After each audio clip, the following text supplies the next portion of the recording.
why being rich and successful sucks when it comes to women. So she walks in to have sex with me.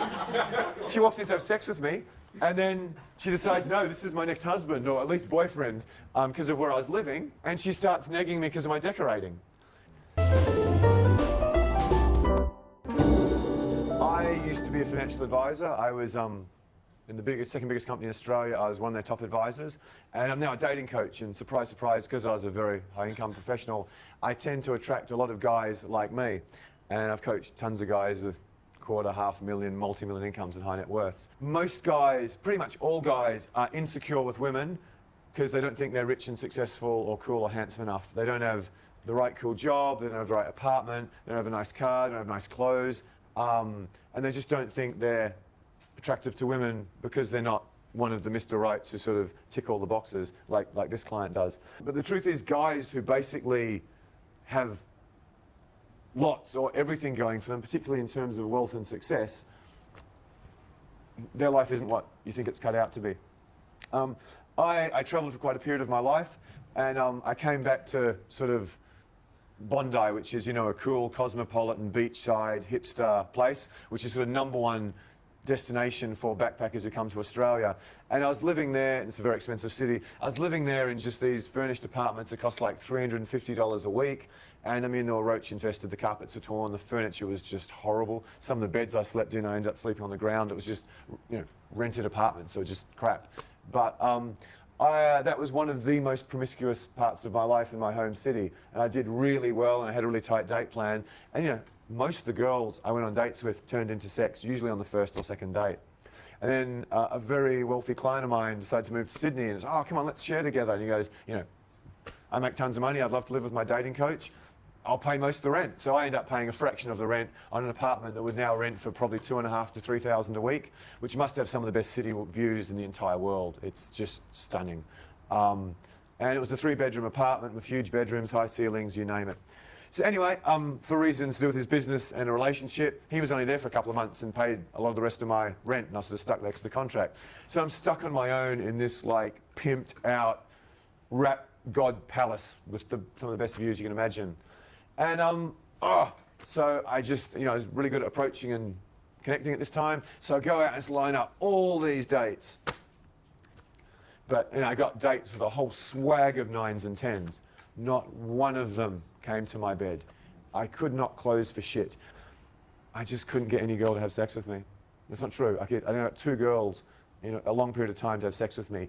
Without being rude, they were like 7s and 8s. And what happened was that I got the girls off the date plan ready to go. You know, I'd done a really good job. They were coming back for sex. I'd done a really good job. Then they come back in, they walk, they see this apartment, the ceilings, they look out at this sublime view and all the bedrooms. Like, one of them was like, and she went from, I'm going to have sex with this much older, really interesting, well-travelled, super confident guy to, I really should spend more time in Bondi, even though I live up in the northern beaches, which is like an hour's drive away.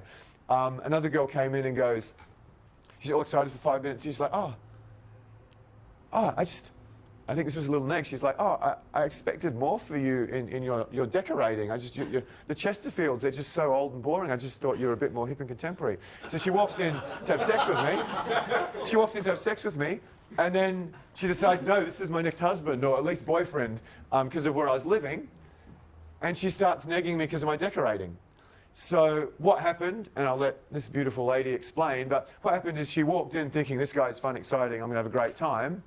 And she left convinced I was the world's biggest player, because I was a super confident guy in one of the best apartments in Sydney, probably, within reason. So Val, who's one of my female trainers, beautiful Russian girl, actress and model, she's dated some extremely wealthy guys, and she's dated some guys who've got basically nothing.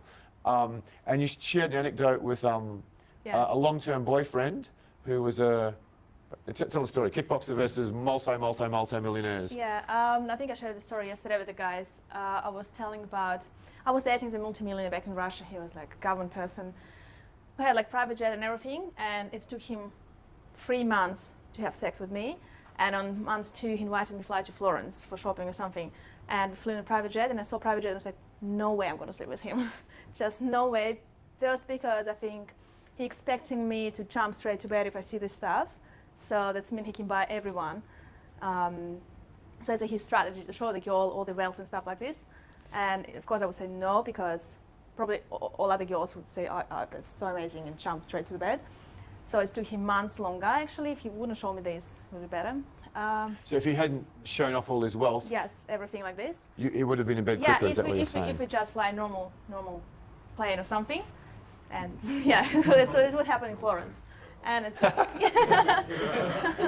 even if it's going to be like economy or business, it's still fine. No, but Russia to Florence is like only 4 hours flight, so it's not time. Yeah, and so we would have sex in Florence, but this didn't happen because I was thinking, no way, the guy thinks he can buy me by showing me the stuff.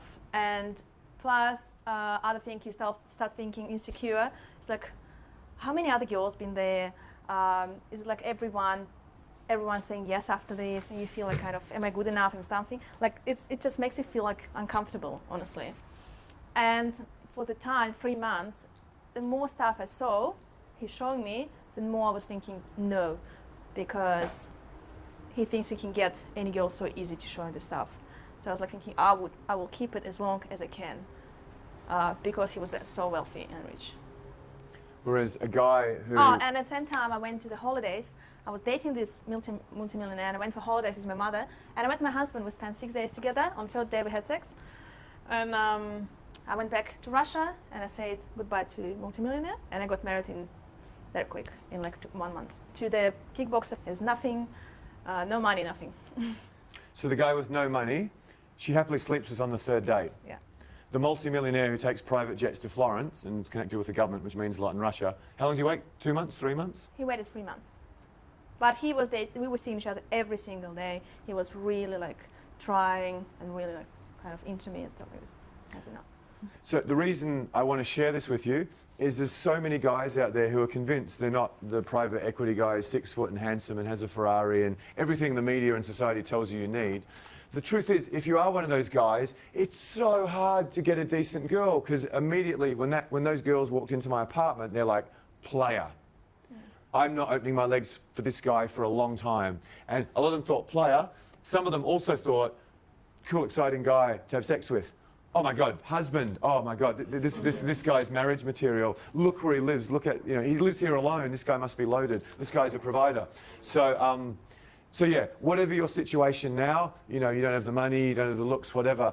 Yeah, it's generally good if you're average or a bit above average. That's the optimal state. But if you're just getting down on yourself because you're not like, the best looking guy, the richest guy, the most successful guy, the coolest job, stop wasting your life away worrying about this stuff, because guys who are that guy have more headaches and hassles with women than you can ever imagine. So yeah, hope that's motivational for you guys to get off your ass, stop worrying about what's holding you back, and the things you don't have, just worry about what you do have and go out and take action. And just think a girl like this will happily sleep with the penniest littlest guy on the 3rd date, but keep the dude with the private jet waiting for 3 months while seeing him every day. Anyway, hope that was valuable to you guys. Round of applause for Val for sharing that.